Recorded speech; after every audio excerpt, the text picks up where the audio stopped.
Hello everyone, welcome to the Panchsheel academy. My name is Kamal.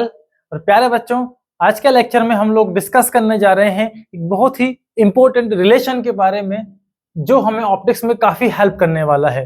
और वो relation है हमारा relation between focal length and radius of curvature के बीच। बेटा, फोकल लेंथ को हमने पिछले लेक्चर में बात किया था, एफ से डिनोट करते थे। रेडियस ऑफ कर्वेचर को हम आर से डिनोट करते थे। अब अपेरेचर अगर बहुत छोटा है उस केस में रिलेशन होता है f equal to r by two. Okay, जब अपेरेचर बहुत छोटा मीन छोटे छोटे मिरर हमारे पास होते हैं तब के लिए। दूसरा, इसी रिलेशन को हम फॉर लार्ज मिरर अगर फाइंड करें तो वो होगा r minus r by two sec theta. तो आज जानेंगे इन दोनों रिलेशन के बारे में जो ऑप्टिक्स में हमको बहुत सारी हेल्प करने वाले हैं, और इनके बीच रिलेशन किस तरह से होने वाला है करते हैं उसका डिस्कशन। चलिए शुरू कर देते हैं। तो सबसे पहले हम इस रिलेशन को जो एस्टैब्लिश करेंगे वो हम करेंगे फॉर कॉनकेव मिरर। अभी लेंस हमारे थोड़े समय के बाद आएंगे। तो फिलहाल हमारे पास मिरर चल रहे हैं, मिरर पर डिस्कशन करने हैं। तो मिरर के लिए ही इस रिलेशन को हम एस्टैब्लिश करते हैं। ओके, तो कॉनकेव मिरर के बारे में आप जान चुके हैं हमारे पिछले लेक्चर के अंदर। अब ऐसी मिरर जो केव की तरह हो, गुफा की तरह हो, इसकी जो आउटर साइड है उसको हम कंप्लीटली पेंट कर देते हैं, ठीक है। और इनर साइड को हम रखते हैं रिफ्लेक्टिंग साइड। अब बनाते हैं इसकी एक प्रिंसिपल एक्सिस जो कि इसके पोल और सेंटर से होकर पास होती है। प्रिंसिपल एक्सिस वो लाइन है जो हमारे मिरर के पोल, फोकस और सेंटर ऑफ कर्वेचर से होकर पास होती है, हॉरिजॉन्टल लाइन। डन। चलिए अब इस पर हम लाते हैं एक रे को, एक रे को हम इंसिडेंट करवाते हैं। एक रे, ये रही हमारी इंसिडेंट रे, ये यहां पर इंसिडेंट होती है। इसको एक नेम दे देते हैं हम ए, सी हम यूज कर चुके हैं तो इसको नेम दिया हमने ए बी। इस समय ए बी हमारी इंसिडेंट रे है। अब इसका जैसे ही ये रे मिरर पर इंसिडेंट होती है तो इसका रिफ्लेक्शन होगा, और रिफ्लेक्शन होकर कहाँ जाएगी। हमने तीन तरह के रूल्स के बारे में स्टडी किया था कि जब पैरेलल रे इंसिडेंट होती है तो वो फोकस से होते हुए जाएगी, ठीक है। उसकी कैलकुलेशन हम कैसे करेंगे, तो इसके लिए हमें मिरर के ऊपर बनाना पड़ेगा एक नॉर्मल। तो बच्चों, मिरर हमारा एक स्फीयर का पार्ट है। उस स्फीयर का एक सेंटर होता है जिसको हम बोलते थे सेंटर ऑफ कर्वेचर। तो मिरर के किसी भी पॉइंट को अगर हम सेंटर ऑफ कर्वेचर से ज्वाइन करते हैं तो ये जो सीबी लाइन आपको दिख रही है, ये सीबी लाइन नॉर्मल टू क्या हो गई हमारा मिरर, क्या होगी नॉर्मल टू मिरर। ये एक नॉर्मल की तरह वर्क करेगी। तो जैसे ही एबी रे यहां इंसिडेंट होती है तो ये एक एंगल बनाएगी जिसको हम बोला करते हैं एंगल ऑफ इंसिडेंस। इसको हम आई से डिनोट करते हैं।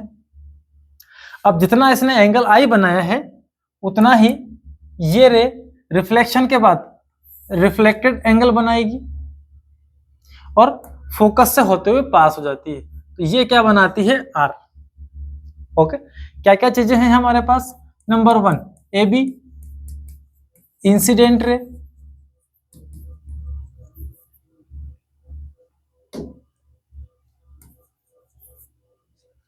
ओके। इस समय सी बी हमारा क्या कर रहा है, एक नॉर्मल की तरह वर्क कर रहा है, नॉर्मल टू सरफेस। और बी एफ जो रे आपको दिख रही है ये है आपकी रिफ्लेक्टेड रे।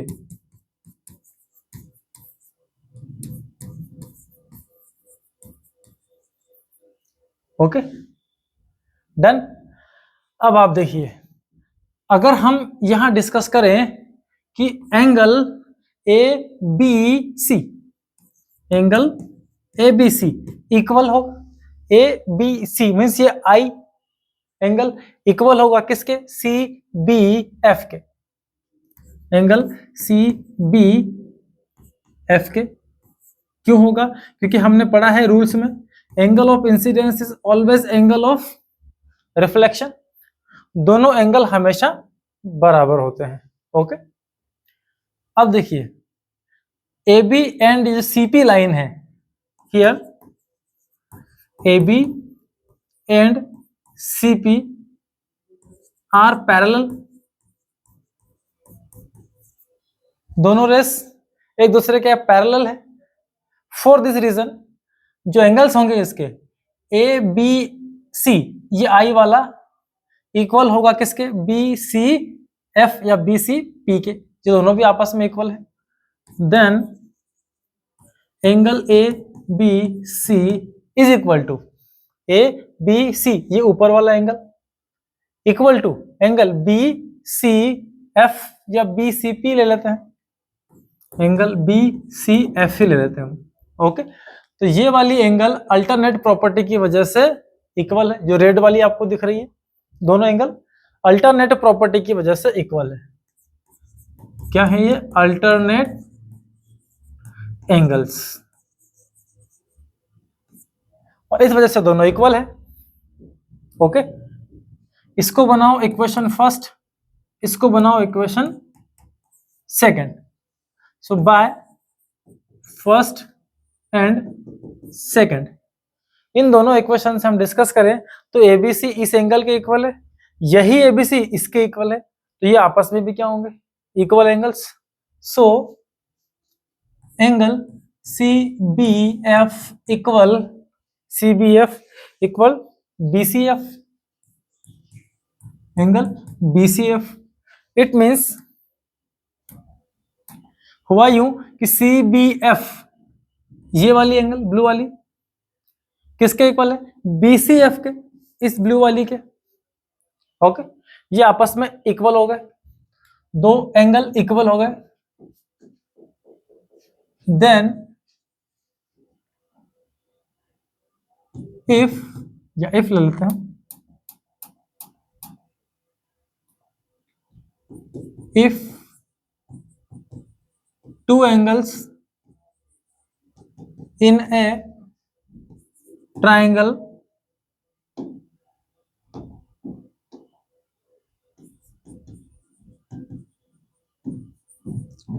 are equal, then opposite sides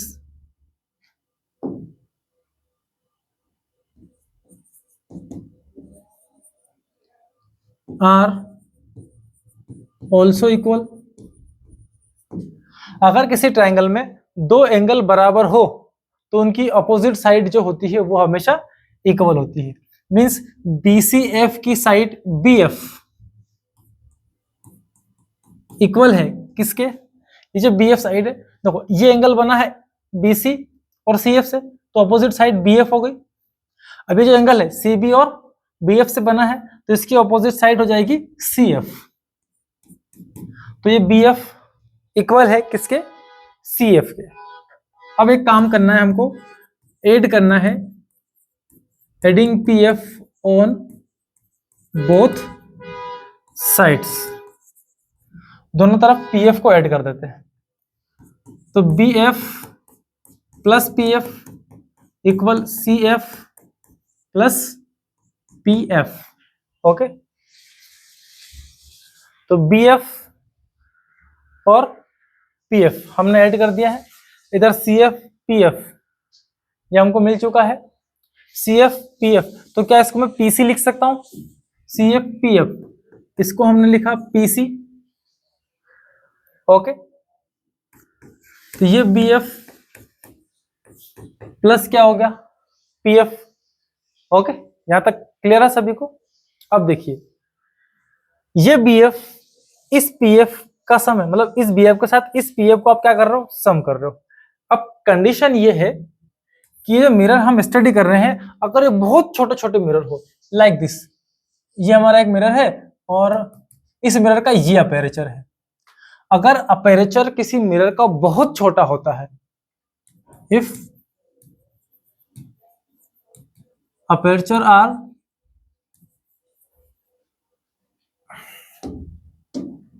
aperture is very small then B F जो है वो अप्रोक्स इक्वल टू, अब ये पॉइंट जो यहां पर है, देखिए मिरर बहुत छोटा, तो ये P है, ये पास में B है, ये पॉइंट B है आपका। अब ये लाइन जो आपकी यहां से है, ये वाली साइड और ये वाली साइड अप्रोक्स एक दूसरे के क्या है, इक्वल। ये B पॉइंट बहुत नियर आ जाएगा, तो BF की साइड अप्रोक्स इक्वल टू क्या हो जाएगी आपकी, PF। तो जहां आपको BF दिख रहा है वहां आप PF लिख सकते हैं। तो PF कितना हो जाएगा, 2PF, ये लिखा हमने PF plus PF equal to PC, ये हो गया 2PF इक्वल टू PC। अब PF और PC क्या है, P से F तक फोकल लेंथ होता है और P से C तक क्या होता है, रेडियस ऑफ कर्वेचर। तो 2F is equal to R, means F equal to R by 2। This is the relation between focal length and radius of curvature. Okay, क्या किया है हमने, ए बी रे इंसिडेंट की BF को reflect किया है, तो एंगल I और R दोनों इक्वल हो जाते हैं। इक्वेशन फर्स्ट यहां से हमारा बन जाता है। ओके, दूसरा हमने अल्टरनेट प्रॉपर्टी लगाई, तो ये एंगल I है, तो ये एंगल भी क्या बन गया हमारा I। ओके, अब हमने बात की कि जब ये I इस R के इक्वल है, यही I इसके इक्वल है, तो ये I और R भी आपस में क्या होंगे, इक्वल। उस कंडीशन में हमने एंगल्स इक्वल दिखाया। फिर किसी ट्रायंगल के अंदर दो एंगल इक्वल होते हैं तो उनके अपोजिट साइड्स भी आपस में इक्वल होती है। ओके, आइसोस्केलेस ट्रायंगल, उस केस में हमने इस रिलेशन को बना लिया। अब हम पहुंच गए, इस CF PF को ऐड किया तो PC बन गया। अब अपेर्चर बहुत छोटा है, ये BF PF के इक्वल हो गया, तो हमने BF की जगह PF लिख लिया। PF 2PF equal to PC, और ये PF की प्लेस पर फोकल लेंथ F रखा हमने और PC की जगह रेडियस R। तो इस तरह से हमारे पास एक रिलेशन सामने आता है जो कहता है फोकल लेंथ होती है half of radius of curvature, मतलब रेडियस ऑफ कर्वेचर का क्या कर लो आप, हाफ कर लो। ये आपका बोर्ड एग्जाम्स के अंदर 90-95% तक वर्क करेगा। ओके, 90-95% तक इस फॉर्मूले को अप्लाई करें आप, और आपके सारे न्यूमेरिकल प्रॉब्लम्स को आप आसानी से सॉल्व कर सकते हैं। साथ में बोर्ड में इस रिलेशन को आप अगर एज इट इज इसी वे में एक्सप्लेन कर देते हैं तो आपके 2 से 3 नंबर आराम से ये गिवन करके जाएगा, और ये बोर्ड एग्जाम्स के बेसिस पर एक इंपॉर्टेंट क्वेश्चन में की कैटेगरी में भी आता है। ठीक है, अब इसका दूसरा रिलेशन जो आपकी 5% की कमी को पूरा करता है, जो मैक्सिमम नीट जेई के क्वेश्चंस के अंदर वो पूछा जाएगा, और उसके बेस पर ही हम इस रिलेशन को एस्टेब्लिश करेंगे। ओके, तो फिर से हम कॉन्केव मिरर की बात करते हैं। ये आपका कॉन्केव मिरर है, एक रे हमें इस पर इंसिडेंट कर एक प्रिंसिपल एक्सिस लेनी है हमें इसकी। एक पॉइंट पर हम पोल रिप्रेजेंट कर देते हैं, एक पे हम C, दूसरे पे हम F। ओके, अब एक रे इंसिडेंट कर रहे हैं हम, ये हमारी इंसिडेंट रे है। ओके, अगर हम इस पॉइंट को C से मिला दें तो ये इस सरफेस पर नॉर्मल हो जाती है। अब ये रे आती है और एक इंसिडेंट एंगल हम थोड़ी देर के लिए मान रहे हैं थीटा बनाती है, तो थीटा एंगल से वो रे क्या हो रही है आपकी, इंसिडेंट हो रही है। तो रिफ्लेक्शन के बाद उतना ही एंगल बना के यहां से निकल जाएगी, और कहां से होकर जाएगी वो, फोकस से होकर। ये फोकस से होकर रे हमारी रिफ्लेक्ट हो चुकी है, ये थीटा है, तो ये एंगल भी कितनी होगी, थीटा होगी। ये आप पहले से जानते हैं, मींस एंगल ऑफ इंसिडेंस हमेशा इक्वल होती है एंगल ऑफ रिफ्लेक्शन के, इसलिए दोनों एंगल आपस में क्या है, इक्वल है। क्लियर है सभी को इतना? चलो, इतना क्लियर है तो आप जानते हैं, अगर मैं इसको नेम दूं ABC बना हुआ है, ठीक है, तो एंगल ABC हमारा इक्वल हो जाता है एंगल CBF के। ABC CBF आपस में क्या हो गए, equal. Angle of incidence equal to angle of reflection की वजह से, अदरवाइज नहीं होते। ओके, हो भी सकता है, नहीं भी हो सकता, दोनों कंडीशन, लेकिन हमारा रूल कहता है कि दोनों इक्वल होंगे। चलिए, अगली प्रॉपर्टी अल्टरनेट एंगल की लगाते हैं। तो जो एंगल ABC है ये होगा BCF के इक्वल, एंगल BCF के। क्यों होगा? क्योंकि दोनों ही अल्टरनेट है, अल्टरनेट एंगल्स हमेशा क्या होते हैं आपस में इक्वल। तो ये एंगल भी क्या है आपका थीटा है, ठीक है। अब एक टर्निंग पॉइंट यहां से लाते हैं। अब एक ट्रायंगल है हमारे पास, कौन सा? BCF, triangle BCF। और इस BCF के अंदर देखें आप दो एंगल इक्वल है। कौन कौन से? एंगल CBF किसके? एंगल BCF के। कैसे? तो इस दो रिलेशन से, ये ABC इसके इक्वल है, यही ABC इसके इक्वल है, तो दोनों आपस में भी तो इक्वल होंगे। ओके, इक्वल हो जाते हैं। अब एक ट्रायंगल में दो एंगल इक्वल है और हम इस पॉइंट से एक परपेंडिकुलर को ड्रॉ करते हैं। ओके, जब हम किसी ट्रायंगल की डिस्कशन करें और उस ट्रायंगल में दो एंगल इक्वल होने के बाद अगर हम तीसरी पॉइंट से, ये एक एंगल बना इन दो साइड की हेल्प से, ये एंगल बना इन दो साइड की हेल्प से, तो अब इस ट्रायंगल के वर्टेक्स से हम एक परपेंडिकुलर को अगर ड्रॉ करते हैं तो ये परपेंडिकुलर इस सामने वाली साइड को दो अलग अलग हाफ हाफ पार्ट में क्या कर देता है? डिवाइड कर देता है, ठीक है। अब साइड कितनी है? तो C से लेके P तक हमारा रेडियस ऑफ कर्वेचर R होता है, R। तो ये साइड भी हमारी कितनी होगी टोटल? R, CV side. यहां जो BC या CB है वो किसके इक्वल है? आपके R के इक्वल है, मींस रेडियस ऑफ कर्वेचर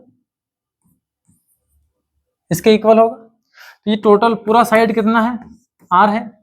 ये एंगल आपकी कितनी हो जाएगी यहां से? चल इसको देखेंगे, ये एंगल अभी कितना है क्लियर नहीं है। अब ये R है। अब ये जो साइड है यहां से जैसे परपेंडिकुलर आपने ड्रॉ किया, ये मीडियन इन दोनों पार्ट को हाफ हाफ में डिवाइड कर देगी। ओके, तो किसी ट्रायंगल के अंदर दो एंगल अगर इक्वल हो और उसके वर्टेक्स हम कोई परपेंडिकुलर ड्रॉ करें तो ये सामने वाली साइड को दो अलग अलग आधे आधे टुकड़ों में तोड़ देती है, R/2 R/2। क्लियर है? हमको रिलेशन एस्टेब्लिश करना है, तो टोटल हमारा R है और ये जो F से पोल तक का डिस्टेंस है ये आपकी फोकल लेंथ। तो आपको चाहिए फोकल लेंथ, ठीक है।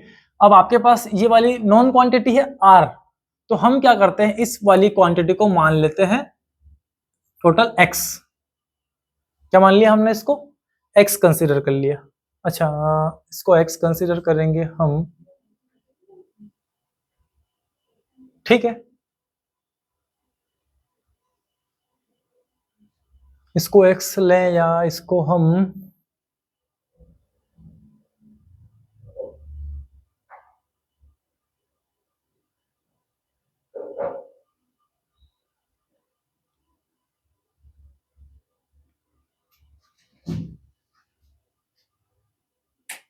तो X, अच्छा पूरे को तो हमने R मान लिया है, इसको X क्यों कंसीडर करें? तो इसको बैक जाते हैं,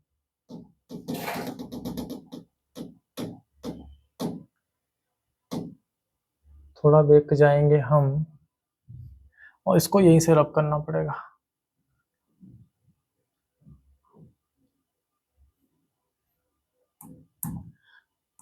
हम इस वाली क्वांटिटी को X कंसीडर करते हैं, ठीक है ना। तो टोटल R है पोल से सेंटर तक का डिस्टेंस, हमको F चाहिए। तो F लाने के लिए हम जाएंगे F equal to total R में से आप माइनस कर लें इस X को। अगर X की वैल्यू हमें मिल जाती है तो हमें F का रिलेशन भी मिल जाएगा। ओके, और इसके लिए हम इस ट्रायंगल को उठाते हैं, यहाँ से इस ट्रायंगल को ABC, इसको D नेम दे देते हैं। तो CDF, इस ट्रायंगल को हम यहां से उठा रहे हैं, CDF।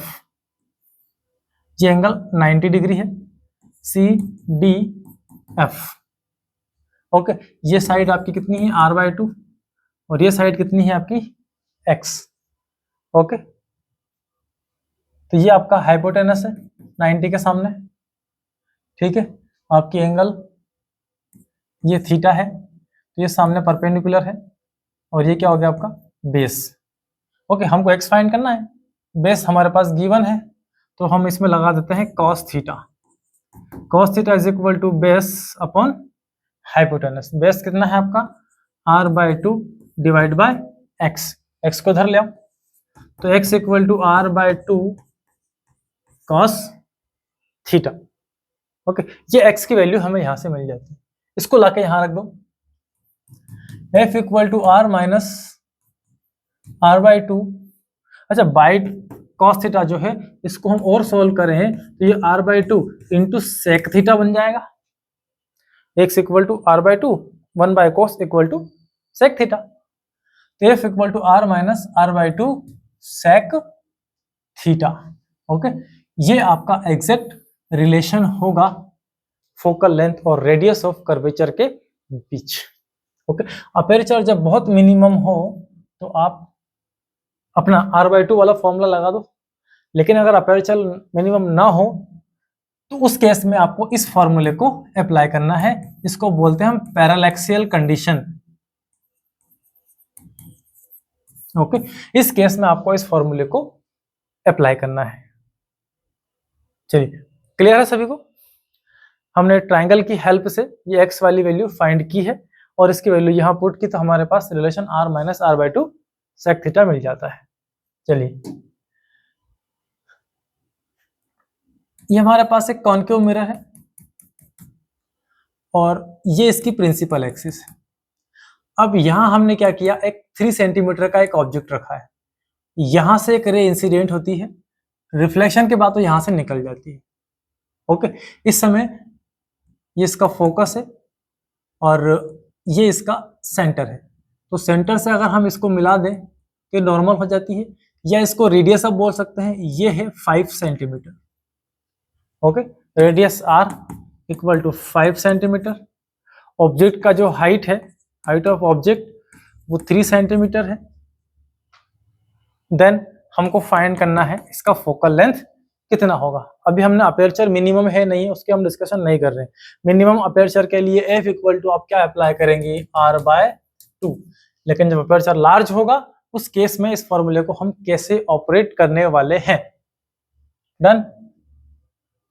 चलिए, ये बात अगर आपको क्लियर है तो इसको सॉल्व करते हैं हम, और सॉल्व करने के लिए हमारा जो फॉर्मूला है f, फोकल लेंथ हम फाइंड कर रहे हैं, r minus r/2 sec theta. ठीक है, तो अगर ये एंगल थीटा है तो ये एंगल भी कितना होगा, थीटा। इस ट्रायंगल में से इसको बाहर निकाल लो और चलिए यहां से एक नॉर्मल डालना पड़ेगा हमको, ये हमारी हो गई नॉर्मल। ओके, तो ये हाफ हाफ पार्ट में इन दोनों को डिवाइड कर देगी। इस ट्रायंगल को मैं यहां से बाहर निकाल रहा हूं। डायग्राम अगर क्लियर नहीं दिख रहा हो तो इसको हम एक बार और बनाते हैं और इसको पूरा क्लियर करते हैं। ये है हमारी कॉन्केव मिरर, ये है इसकी प्रिंसिपल एक्सिस, यहां से एक रे इंसिडेंट होती है और वो फोकस से निकल जाती है, ये इसका सेंटर है, ये रही वो नॉर्मल, ये है 5 सेंटीमीटर टोटल रेडियस, इस मिरर की रेडियस 5 सेंटीमीटर है। ठीक है ना, तो ये एंगल अगर थीटा है तो ये एंगल भी थीटा होगा। Angle of incidence equal to angle of reflection. Alternate property से ये एंगल थीटा है तो ये एंगल भी क्या होगी, थीटा। ठीक है, एक ट्रायंगल में 2 एंगल इक्वल है और इसके वर्टेक्स से अगर हम एक नॉर्मल यहाँ ड्रॉ करते हैं तो ये इन दोनों पार्ट को हाफ हाफ पार्ट में डिवाइड कर देगी। मीन्स ये वाला जो हिस्सा बचेगा यहाँ पर, ये बचेगा आपका 5/2, इधर वाला भी 5/2, तो ये हिस्सा जो बचा है आपके पास ये है 5/2। ये एंगल आपकी 90 है। ओके, 90 के सामने जो साइड दिख रही है आपको ये उसका हाइपोटेनस है, और इसको फाइंड करने के लिए हम सीधा सीधा जाएंगे। अच्छा, इसके लिए हमारे पास वैल्यू नहीं है, कितना है ये 5 है।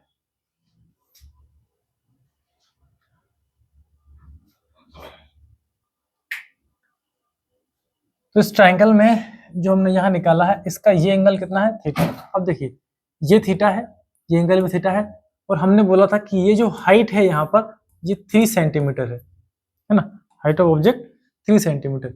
अब देखिए ये थीटा की जगह हम इसको ले लेते हैं, तो यहाँ पर हम देखें तो ये 3, ये 5 है टोटल साइड, तो बचा हुआ ये बेस क्या होगा आपका 4। आप पाइथागोरस थ्योरम लगा लें राइट एंगल ट्रायंगल के अंदर, आपको मिल जाएगा कितना 4। ओके, तो यहाँ पर हम डायरेक्ट लगा सकते हैं इसको सेक थीटा 5 सॉरी आर की जगह हमारे पास कितना है 5 माइनस 5/2 इंटू सेक थीटा। अब सेक थीटा में क्या लगाएंगे हम, देखिए कॉस में क्या आता है बेस अपॉन हाइपोटेनस, इसका उल्टा किसके अंदर है sec theta hypotenuse upon base. Okay, लगा दें हम इसके अंदर, तो थीटा के सामने 90 है और 90 के सामने ये आपका हाइपोटेनस है, तो ये 5 डिवाइडेड बाय बेस कितना है इसका 4, तो ये हो जाता है 5 माइनस 25 डिवाइड बाय 8, तो ये होगा यहाँ से 8 5 जा 40 माइनस 25 डिवाइड बाय 8, ये बचेगा हमारे पास 15/8 centimetre, that is the focal length of mirror. Okay, तो ये उस कंडीशन के लिए हम अप्लाई कर सकते हैं जब अपर्चर बहुत छोटे नहीं होते हैं ना, अपर्चर लार्ज है, उस केस में आप इस फॉर्मूले को अप्लाई करके एग्जैक्ट आंसर पता कर सकते हैं। बाकी मैंने कहा आपको 90 से 95% कौन सा फॉर्मूला एप्लीकेबल कर सकते हो आप, F इक्वल टू R/2। कुछ रेयर केसेस में जहां पर वो बोले कि आपको अपर्चर छोटा नहीं है, उस कंडीशन में हम इस फॉर्मूले को अप्लाई करेंगे। Is it clear? चलिए तो आते हैं कुछ न्यूमेरिकल्स पर। A concave mirror has focal length 15 centimetre. एक कॉन्केव मिरर है जिसका फोकल लेंथ हमारे पास 15 सेंटीमीटर है। Find the radius of curvature, और आपको रेडियस ऑफ कर्वेचर फाइंड करनी है। ठीक है,